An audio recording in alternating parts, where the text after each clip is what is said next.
Perlas del libro de Mateo.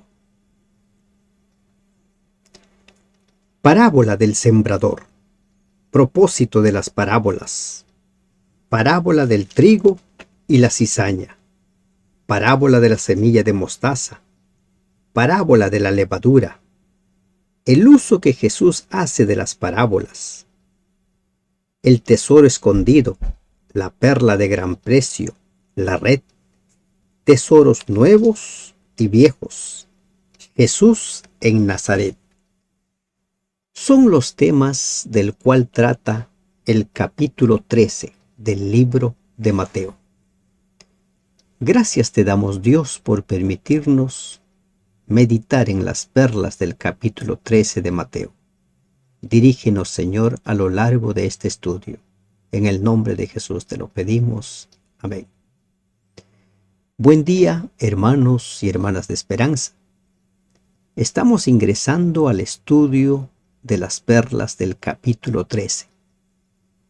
En este capítulo vamos a encontrar dos parábolas que nos son muy familiares. La parábola del sembrador y la parábola del trigo y la cizaña. Y además algunas otras parábolas pequeñas. ¿Cómo nos va con nuestro estudio? Vamos a procurar ser lo más concisos posible en nuestro estudio, porque tiene 58 versículos este capítulo. Aquel día salió Jesús de la casa y se sentó junto al mar, y se le juntó mucha gente, y entrando él en la barca se sentó, y toda la gente estaba en la playa. ¿Ha hablado usted alguna vez sentado en una barca y a la gente que está en la playa? ¿Se imagina cuán potente debe haber sido la voz de Jesús? Y no hablaba a 5 o 6 personas. Había una gran multitud, mucha gente. La voz puede ser poderosa, fuerte, en la medida que la vayamos cultivando. Y por lo visto Jesús tenía una voz muy fuerte. Y les habló muchas cosas por parábolas diciendo: He aquí el sembrador salió a sembrar, y mientras sembraba, parte de la semilla cayó junto al camino, y vinieron las aves y la comieron. Traten de imaginar a este sembrador. Arroja las semillas, y las semillas van a caer en 4 tipos de terrenos diferentes: el camino, pedregales, espinos y buena tierra. Esto suele suceder cuando el sembrador siembra, por ejemplo, cebada. Al sembrar se lanza la semilla. No es lo mismo que cuando se siembra un maíz o la papa. Se va sembrando uno a uno. En cambio, en la cebada se lanza. Algo de eso podríamos imaginar en esta parábola del sembrador. Entonces, una parte cae en el camino. Parte cayó en pedregales donde no había mucha tierra, y brotó pronto porque no tenía profundidad de tierra, pero salido el sol se quemó, y porque no tenía raíz se secó. El segundo tipo de terreno son los pedregales. ¿Qué sucede con los pedregales? Cuando sale el sol empiezan a calentar de tal forma que queman. Y estos pedregales queman a la planta que está naciendo, que está en proceso de crecimiento. Y parte cayó entre espinos, y los espinos crecieron y la ahogaron. Esta planta creció un poco más, porque le toma tiempo a los espinos también crecer, pero mueren ahogados. Y parte cayó en buena tierra y dio fruto, cual a 100, cual a 60 y cual a 30 por uno. El que tiene oídos para oír, oiga. ¿Qué es lo que podemos aprender de esta parábola? Esta parábola la va a interpretar Jesús mismo. Pero hasta aquí, ¿qué es lo que vemos? no vale empezar a crecer. No vale crecer un tanto. Lo único que vale es llegar hasta la cosecha. Cuando usted siembra, espera cosechar. De nada sirve que la planta germine y muera, o crezca hasta cierto tamaño y muera. Incluso puede empezar a florecer, puede empezar a dar frutos, el fruto estar en proceso de maduración y se muere. Lo único que vale es que llegue hasta la cosecha. Y esa es una gran lección, porque la corona de vida es para los vencedores. La corona de vida es para quienes lleguen hasta el final. El que persevere hasta el fin, ese será salvo. Entonces, acercándose los discípulos, le dijeron: ¿por qué les hablas en parábolas? Él respondiendo les dijo: porque a vosotros os es dado saber los misterios del reino de los cielos, mas a ellos no les es dado. ¿Qué son los misterios del reino de los cielos? ¿Qué son? Los misterios del reino de los cielos no son otra cosa que el Evangelio eterno, Cristo mismo.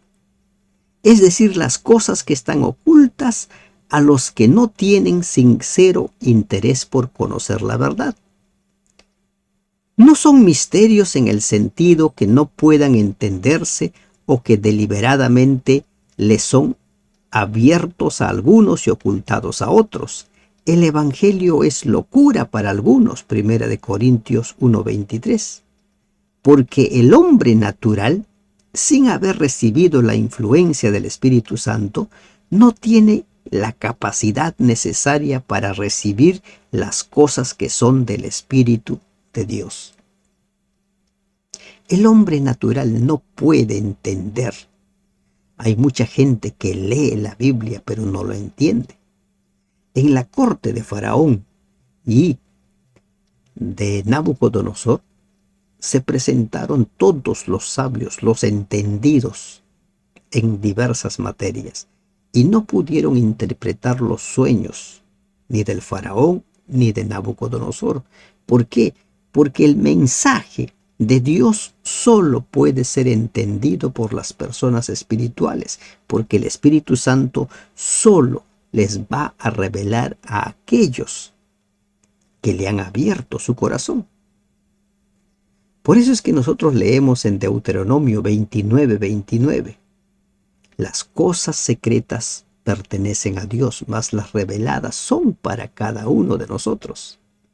Porque a cualquiera que tiene se le dará y tendrá más, pero al que no tiene, aún lo que tiene le será quitado. ¿Recuerdan la parábola de los talentos? El que recibió 3, 2, el que recibió 5, lo trabajó y tuvo el doble. El que recibió 2 lo trabajó y recibió el doble. Pero el que tenía solo 1, como no lo trabajó, lo perdió. Se quedó sin nada.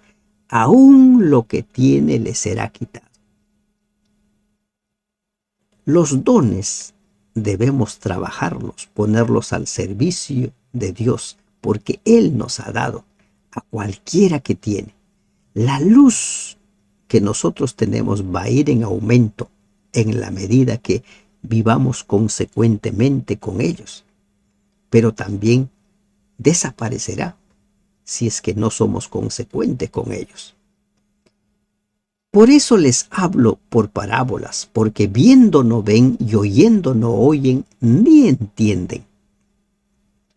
Viendo no ven y oyendo no oyen ni entienden.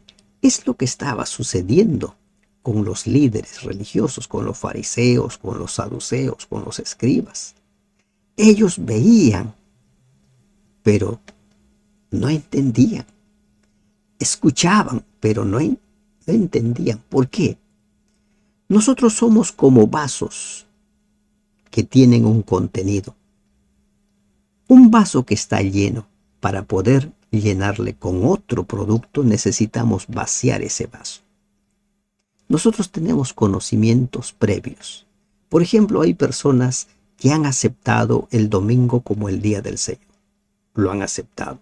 Ese vaso está lleno de esa creencia. Hay personas que creen que el infierno existe. Ese vaso está lleno con esa creencia. Hay quienes creen que el alma es inmortal. Ese vaso está lleno con esa creencia. Y cuando empiezan a estudiar la Biblia, encuentran verdades donde se dice que el alma no es inmortal, que el infierno, como se imaginan, no existe, que los muertos nada saben, pero como ese vaso está lleno, no creen en lo que están leyendo y lo pasan por alto y le dan cualquier otra interpretación menos el que se está diciendo. Oyen, pero no entienden. Ven, pero no entienden. ¿Por qué? Porque no abren su corazón al Espíritu Santo. Quien escudriña las Escrituras debe escudriñarlo de tal manera que permita ser instruido, aceptar las nuevas verdades y dejar de lado sus antiguos aprendizajes. De manera que se cumple en ellos la profecía de Isaías que dijo: de oído oiréis y no entenderéis, y viendo veréis y no percibiréis. De oído oiréis. Escuchas, pero no entiendes. Ves, pero no entiendes. Percibes, pero no entiendes. ¿Por qué? ¿Porque Dios no quiere? No, porque nosotros estamos aferrados a nuestras creencias y no queremos recibir nueva revelación. Porque el corazón de este pueblo se ha engrosado y con los oídos oyen pesadamente. Un corazón engrosado. Escuchan pesadamente. Y han cerrado sus ojos para que no vean con los ojos. Mire, pueden ver, pero cierran sus ojos para no ver. Al igual que en Isaías 6:10, estas palabras son pronunciadas en forma irónica. Por eso dice, y con el corazón, para que no vean con los ojos y oigan con los oídos, y con el corazón entiendan y se conviertan y yo los sane. Aparentemente aquí podemos leer nosotros como que Dios no quiere que algunas personas entiendan el Evangelio. Pero si en esos tiempos hubieran existido las caritas, como las que se usa cuando uno envía un mensaje en el WhatsApp, quizás aquí encontraríamos varias caritas de una risa irónica. Caritas irónicas. ¿Por qué? Porque es eso lo que está diciendo este mensaje. ¿Y por qué les digo esto? ¿Qué dice Ezequiel 18:32? No quiero que muera el impío, quiero que todos se salven.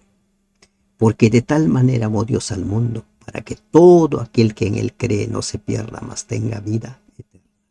Jesús se encarnó, tomó nuestro lugar. ¿Para qué? Para que tú y yo vivamos. ¿Él no quiere que entendamos? Claro, aquí se está dando una ironía, tal como se da en Isaías 6:10. Y oigan con los oídos y con el corazón entiendan y se conviertan y yo los sane. Los fariseos pudieron haber escuchado, pudieron haber entendido, pudieron, pero se cerraron. En lugar de ver a Jesús como el Mesías, como el cumplimiento de la profecía, estaban empecinados en ver en Jesús al enemigo a quien hay que destruir, hay que matar. Veían, pero no entendían. Escuchaban, pero no entendían. Pero bienaventurados vuestros ojos porque ven y vuestros oídos porque oyen. Felices, dichosos, quienes tienen ojos y no ven oídos y no oyen, no son felices. La verdadera felicidad solo se alcanza cuando los ojos del alma ven la luz de la verdad. Los que no tienen discernimiento espiritual no pueden nunca ser verdaderamente felices, porque están en tinieblas. Porque de cierto os digo que muchos profetas y justos desearon ver lo que veis y no lo vieron, y oír lo que oís y no lo oyeron. Los profetas recibían visiones, revelaciones, pero no tenían delante de sí al Cristo, al Mesías.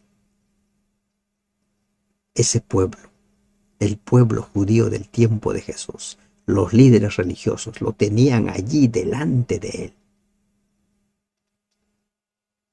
¡Cuán gran privilegio desperdiciado!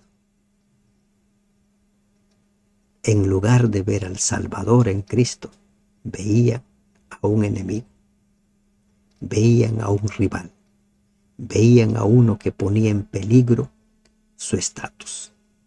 Lamentablemente, es lo que sucedió. Oíd pues vosotros la parábola del sembrador. Y ahora Cristo les va a interpretar la parábola.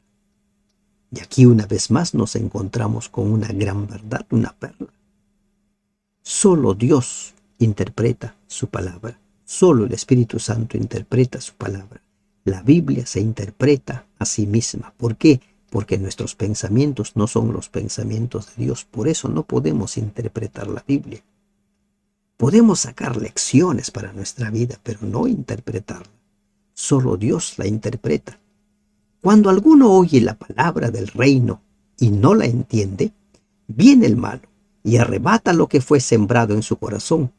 Este es el que fue sembrado junto al camino. Los 4 tipos de terrenos del cual habla la parábola del sembrador está hablando de 4 tipos de personalidades. Nosotros somos, reaccionamos, respondemos según nuestra personalidad. Hay personas que solo se dedican a contradecir.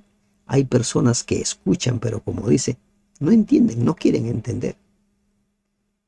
Personas que escuchan el mensaje, les parece, pero al momento dicen, no, esto es pérdida de tiempo. ¿Quién viene? Dice, el malo, lo arrebata. Y no queda nada. Hay personas que tras la insistencia de algunos van a la iglesia, escuchan ahí, están sentados prestando atención, pero salen de ahí, ni recuerdan el mensaje. El diablo lo arrebata. Son de corazón duro, como el terreno del camino duro. No quieren saber nada de la palabra de Dios. Y el que fue sembrado en pedregales, este es el que oye la palabra y al momento la recibe con gozo. Pero no tiene raíz en sí, sino que es de corta duración, pues al venir la aflicción o la persecución por causa de la palabra, luego tropieza. Estos son los que mueren quemados. Quemados por el miedo, quemados por la angustia, la ansiedad, las crisis, las situaciones de necesidad, persecuciones, pierden el trabajo a causa de la religión, peleas con la familia, un sinnúmero de problemas que se levantan. Los problemas, las situaciones de carencia, terminan por quemar a estas personas y no quieren saber nada. Y suelen decir, si Dios existiera, no tendría tantos problemas. Cuando no estaba en la iglesia, no tenía los problemas que tengo ahora. Mejor me voy. Mueren. El que fue sembrado entre espinos, este es el que oye la palabra, pero el afán de este siglo y el engaño de las riquezas ahogan la palabra y se hace infructuosa. Si los que fueron sembrados entre pedregales murieron quemados por los problemas, estos mueren ahogados. ¿Y por qué mueren ahogados? Por la abundancia. En el primer caso, la carencia, la necesidad, los problemas. Aquí, la abundancia. Nosotros somos así. Estamos en los extremos. Ni lo uno ni lo otro. Las bendiciones a veces se convierten en maldiciones para nosotros. Por eso, en Proverbios 38:9 leemos donde se dice: no me des pobreza para que no maldiga tu nombre, ni me des riqueza para no olvidarme de ti. La gente que tiene un buen ingreso económico, comodidades, hay abundancia, sienten que no necesitan de Dios, mueren ahogados. Están un tiempo en la iglesia, pero poco a poco empiezan a abandonar. Porque dicen: ¿para qué quiero la iglesia? ¿Para qué necesito a Dios si tengo todo? Mas el que fue sembrado en buena tierra, este es el que oye y entiende la palabra y da fruto y produce a 100, a 60 y a 30 por uno. Este produce mucho fruto. Y miren, aquí la gran lección es: algunos dicen, bueno, yo me esfuerzo por ser cristiano. Unos dicen, pero lo intenté. No vale ni intentarlo ni esforzarse. Lo que vale es llegar hasta la cosecha.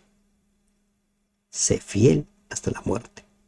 Persevera el que persevere hasta el fin. Dar frutos. ¿Y cómo vamos a dar frutos? Cuando pongamos al servicio de Dios los dones que Él ha puesto en nuestras manos, que ha puesto en nosotros. Entonces daremos frutos. 4 tipos de personas. Personas que desestiman todo lo que escuchan.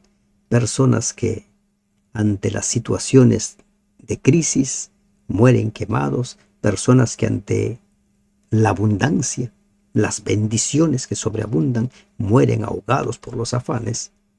Y los que producen, los que son fieles servidores del Señor. Les refirió otra parábola diciendo: el reino de los cielos es semejante a un hombre que sembró buena semilla en su campo.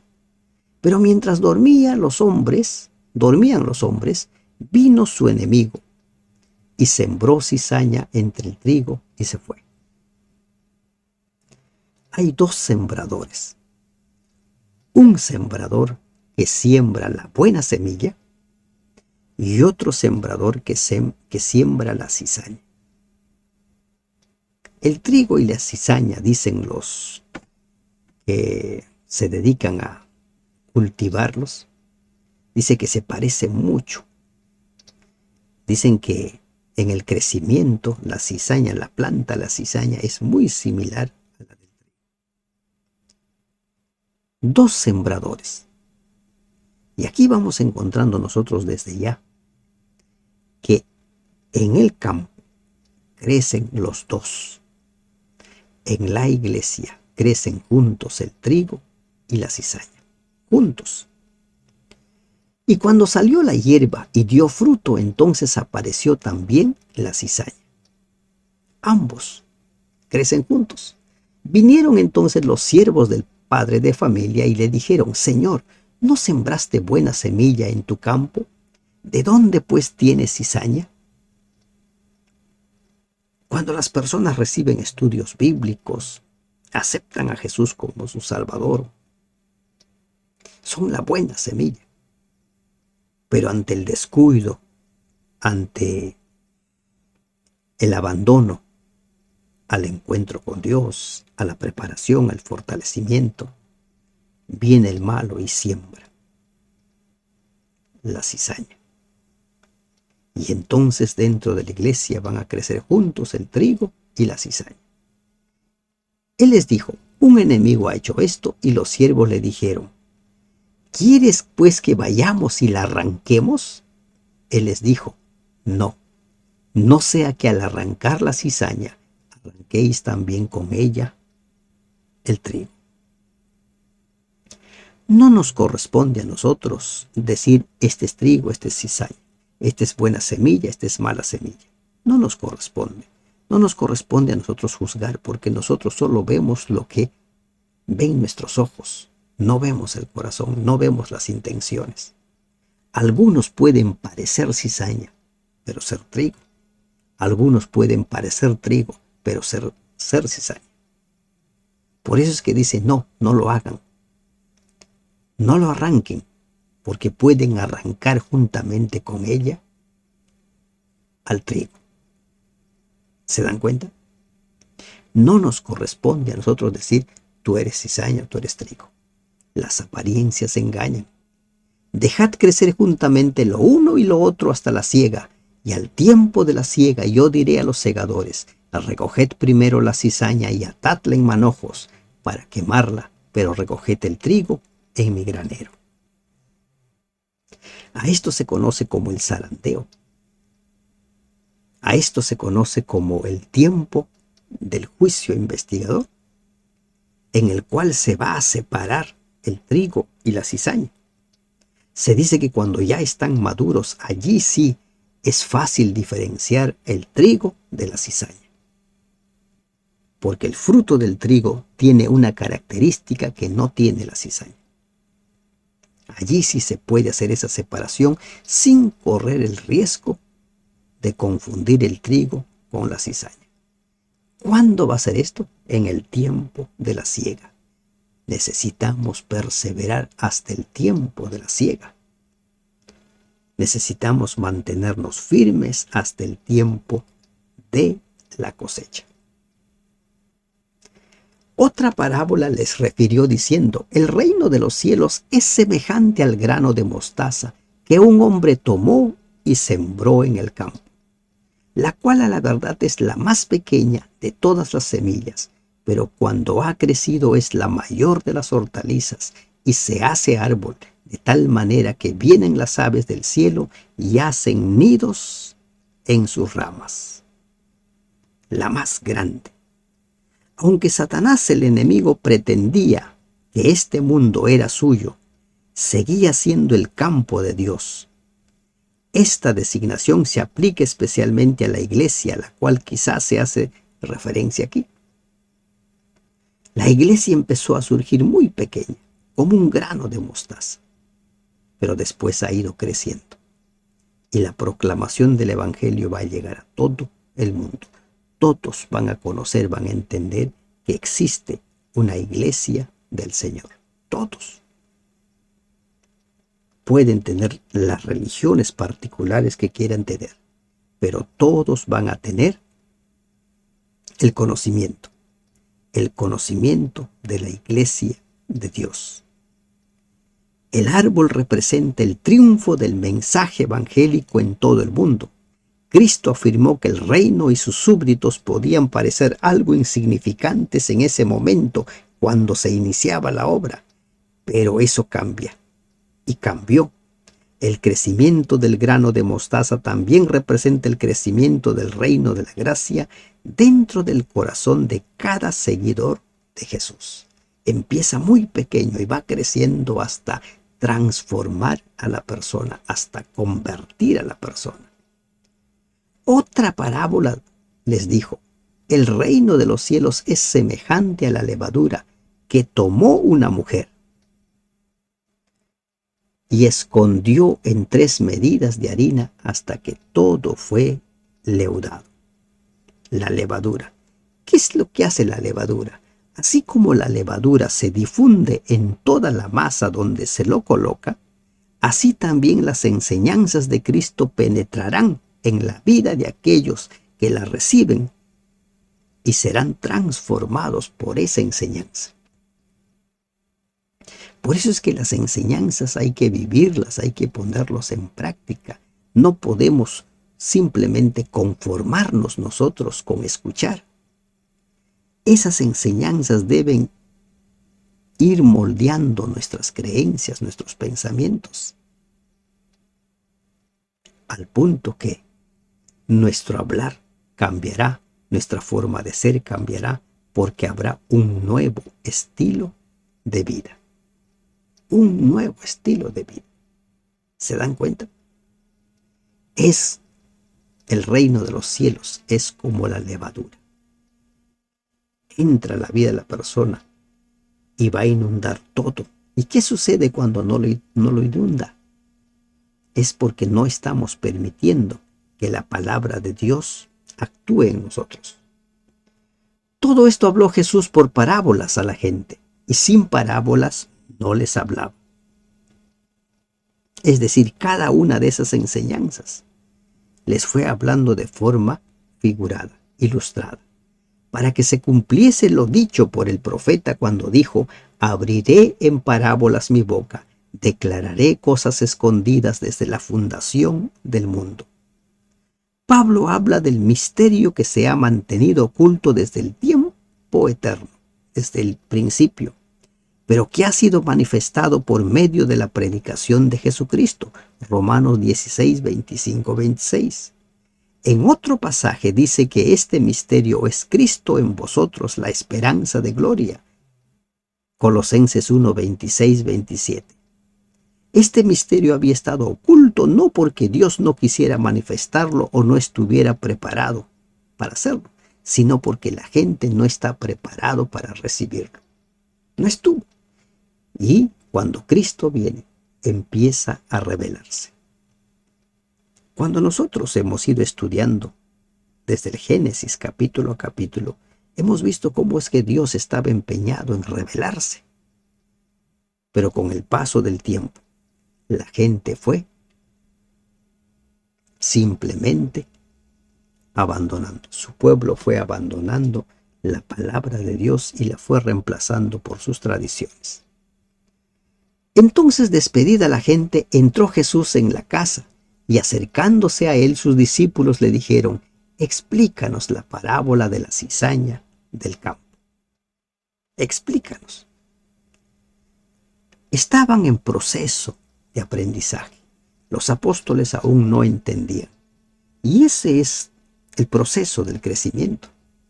Cuando usted recién ha entrado al reino de Dios, al reino de la gracia, cuando usted es una persona que está recién empezando, entiende poco las cosas. Algunas cosas les parece difícil. Pero si usted ya tiene algunos años y ha ido escudriñando y escudriñando, ya no le parece tan difícil de entender. Respondiendo él les dijo: el que siembra la buena semilla es el Hijo del Hombre. ¿Quién es el que siembra la buena semilla? El Hijo del Hombre. Y nosotros, como representantes suyos, también sembramos esa semilla. Pero ten en cuenta esta perla. El Evangelio es de Cristo, el Evangelio es de Dios. Por eso es que el Evangelio que presentemos, que prediquemos, tiene que ser conforme a lo que está escrito, no lo que nos parece, porque no es nuestro Evangelio, es el Evangelio de Cristo, es el Evangelio de Dios. Por eso es que tenemos que hacerlo conforme a un escrito está. El campo es el mundo, el templo, la iglesia, los miembros. La buena semilla son los hijos del reino y la cizaña son los hijos del mal. Hay mucha gente que se queja. Se sienten mal porque los trataron mal, porque los miraron mal, porque no los saludaron. Y algunos incluso se cambian de iglesia, otros abandonan la iglesia. Si ese es tu caso, recuerda, en la iglesia están creciendo juntos el trigo y la cizaña. Y a veces, lamentablemente, la cizaña es más que el trigo. Cuando vayas a la iglesia, anda a adorar, a encontrarte con el Señor. Si te incomoda algo de alguno de los hermanos, las hermanas, al final trata de hablar con esa persona. Pero recuerda, Satanás, el malo, ha sembrado también la cizaña. Y hay muchos que están solo para molestar a los fieles adoradores, con la intención de sacarlos. Son los malos.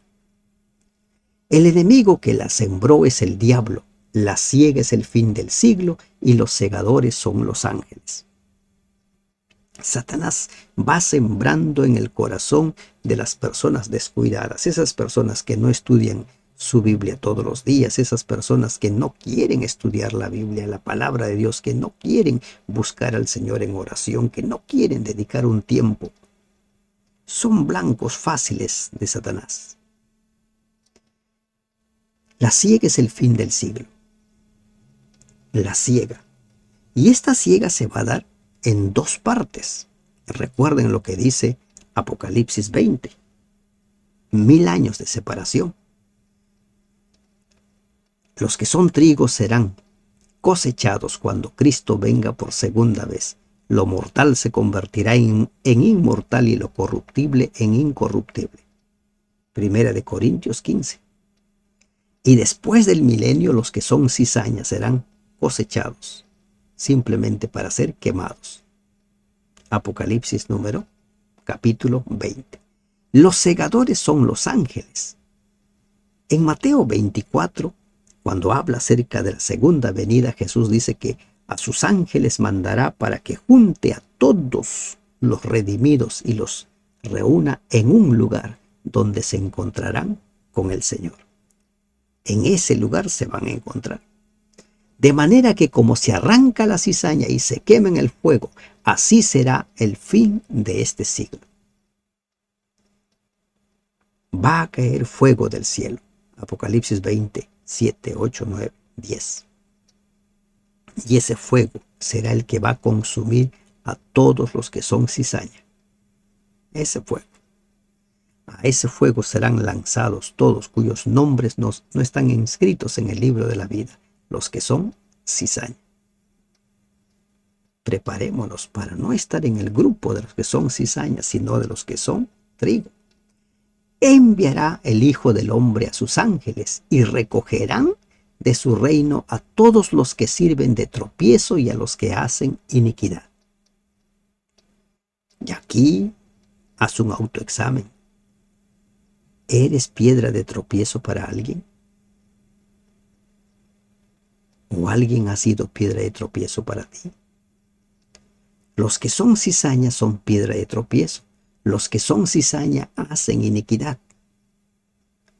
Los que son cizaña juegan a favor de Satanás. Por eso cada cierto tiempo hay que escudriñar nuestra vida. Y los echarán en el horno de fuego. Allí será el lloro y el crujir de dientes. Serán destruidos. A eso Apocalipsis 20 lo llama la segunda muerte. Pero ¿qué va a suceder con los que son trigo? Entonces los justos resplandecerán como el sol en el reino de su Padre. El que tiene oídos para oír, oiga. ¿Nos queda claro? Los que son cizaña son tropiezo, hacen iniquidad, van a ser lanzados al fuego.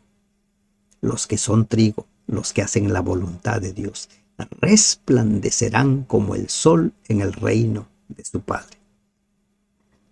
Sé fiel hasta la muerte. Mantente fiel hasta el final. Además, el reino de los cielos es semejante a un tesoro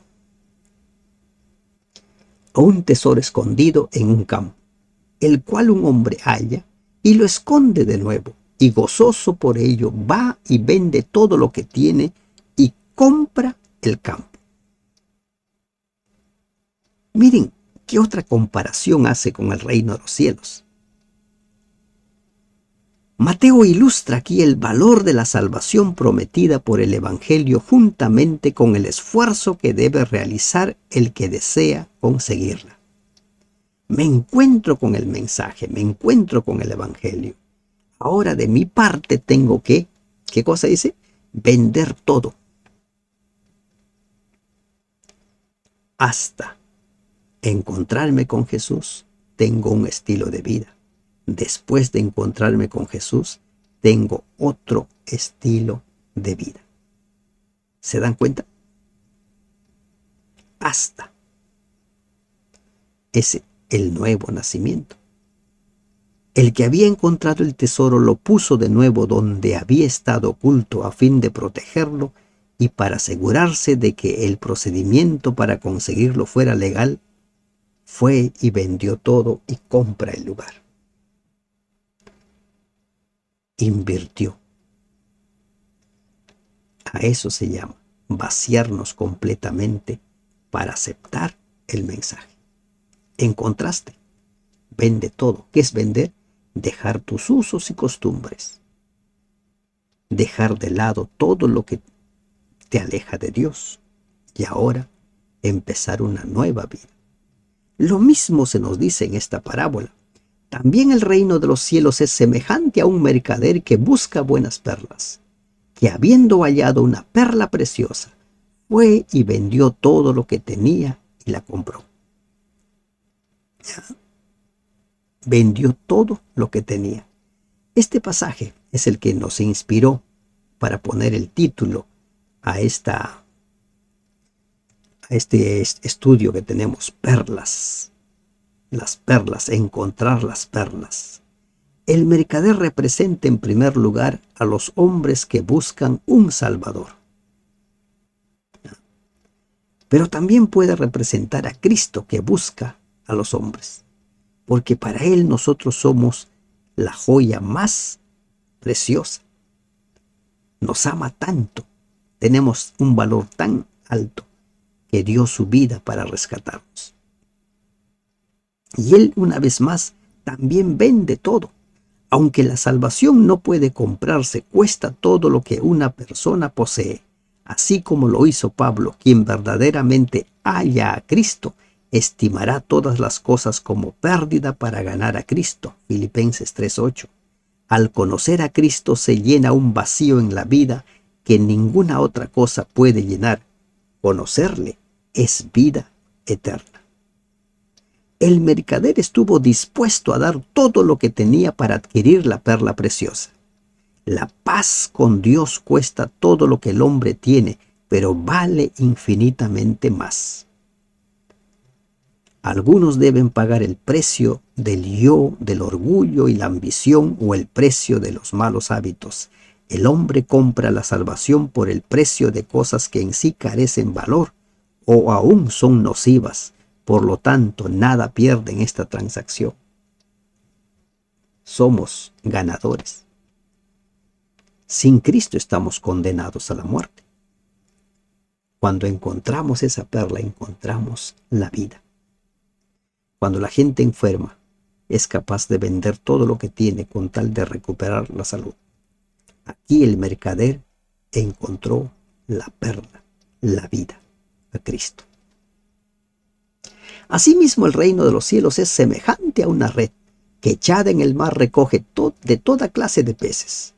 Y una vez llena la sacan a la orilla y sentados recogen lo bueno en cestas y lo malo echan fuera. Algo similar con el trigo y la cizaña. Al final se hace la separación. ¿Cuándo se va a hacer esa separación? Cuando Cristo viene, esa separación ya se ha realizado. Porque cuando Cristo viene, viene para llevar a su pueblo. Esa separación se produce en lo que conocemos nosotros o llamamos como el juicio investigador, el juicio previo a la segunda venida de Cristo, del cual habla Daniel capítulo 7. En ese juicio se separa lo bueno de lo malo. Así será el fin de los siglos. Saldrán los ángeles y apartarán a los malos de entre los justos, y los echarán en el horno de fuego. Allí será el lloro y el crujir de dientes. Aparentemente aquí los dos sucesos se dan al mismo tiempo, pero recuerden lo que dice Apocalipsis.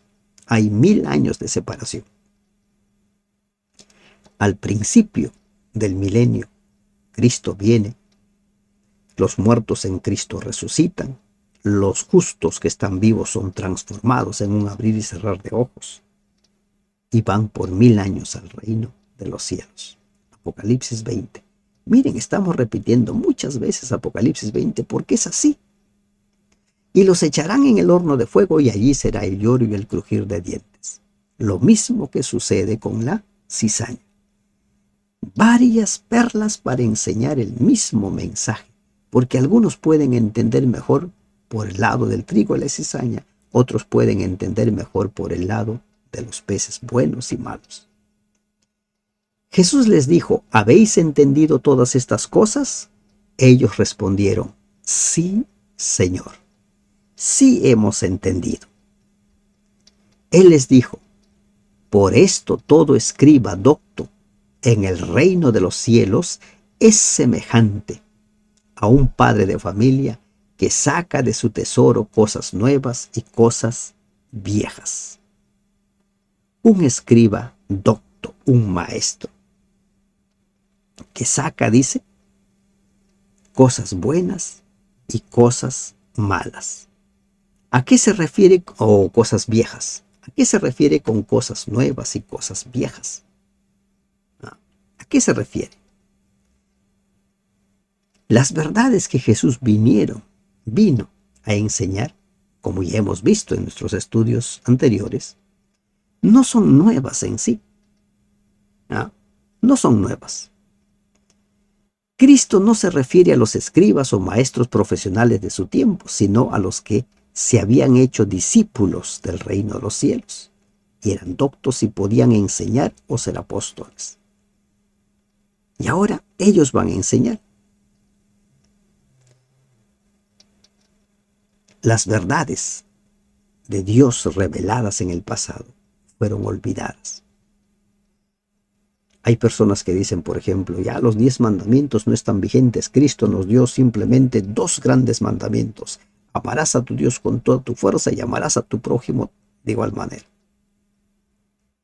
Pero esos 2 mandamientos están en Deuteronomio y en Levítico. No hay nada nuevo. Por eso leemos nosotros en Primera de Juan 2, 7 y 8 lo siguiente. A ver, dice Primera de Juan 2, 7, 8. Hermanos, no os escribo mandamiento nuevo, sino el mandamiento antiguo que habéis tenido desde el principio. Este mandamiento antiguo es la palabra que habéis oído desde el principio. Sin embargo, os escribo un mandamiento nuevo, que es verdadero en él y en vosotros, porque las tinieblas van pasando y la luz verdadera va alumbrando. Verdades, tesoros, antiguos y nuevos. Cristo vino a sacar a luz esas verdades que habían sido puestas en el olvido. ¿Por qué?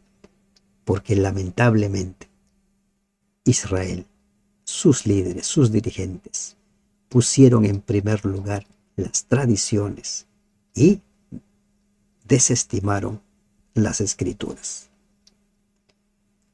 Aconteció que cuando terminó Jesús estas parábolas, se fue de allí y vino a su tierra.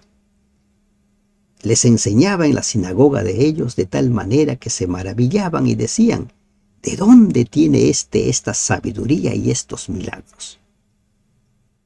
Jesús se fue a Nazaret y ahí empezó a enseñar. La gente escuchando, y por lo visto al principio les gustó a la gente, y escuchaban. Hacía maravillas, milagros. Sus dichos, como ya hemos leído anteriormente, dejaban admirados a todos porque lo enseñaba, dice, como quien tiene autoridad. Pero surge el prejuicio. ¿Qué es el prejuicio? Es un juicio previo, un juicio preconcebido, por lo general desfavorable, descalificador, que se da hacia una persona. ¿De dónde tiene esta sabiduría y estos milagros? ¿De dónde? ¿De dónde ha aprendido este? Si este no ha ido a la universidad, si este no es un teólogo, si este no es de la escuela de los rabinos, si este no es un doctor, ¿de dónde nos va a enseñar?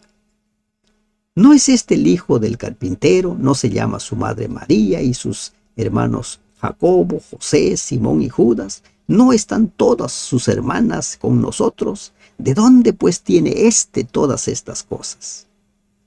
El prejuicio. Cuidado con el prejuicio.